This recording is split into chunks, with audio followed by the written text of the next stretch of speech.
Private বিভিন্ন project একটার পর একটা নতুন নতুন প্রজেক্ট আসতেছে এবং নতুন নতুন প্রজেক্ট গুলো আরো আধুনিক চিন্তা ভাবনা নিয়ে চলে আসছে। একটা সময় ছিল যখন হয়তো প্রজেক্টের কনসেপ্টটাই ছিল না। একদিকে রাস্তা ভিতরে ভিতরে সরু সরু রাস্তার ভিতর দিয়ে বাড়িঘর তৈরি হইতো। এখন সেই কনসেপ্টই চেঞ্জ হয়ে গেছে। যে কোনো জায়গাতে গেলে 25 ফিট 30 ফিটের নিচে কোনো রাস্তা নেই।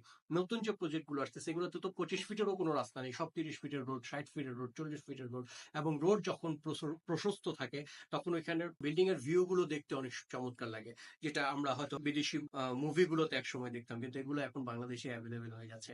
একই কনসেপ্টে বিভিন্ন বিল্ডিং হচ্ছে, বিল্ডিং গুলোর ডিজাইন গুলো সেম, মানে যে এলাকায় 3 কাঠা প্লট সবগুলো 3 কাঠা প্লট, যে এলাকায় 5 কাঠা প্লট সব 5 কাঠা প্লট। যে কারণে দেখা যাচ্ছে উত্তরাতে প্রচুর ডিমান্ড আছে, মানে এমন অবস্থা যে ওখানে সব রেঞ্জের মানুষ এখানে বসবাস করছে। এখন বাংলাদেশের সবচেয়ে যেমন চাহিদা আছে সেটা হচ্ছে পূর্বাচলে। পূর্বাচলে জমি বিক্রি হয় রেগুলার, এবং যত দিন যায় এটা দাম বাড়ছে আর দাম বাড়ছে।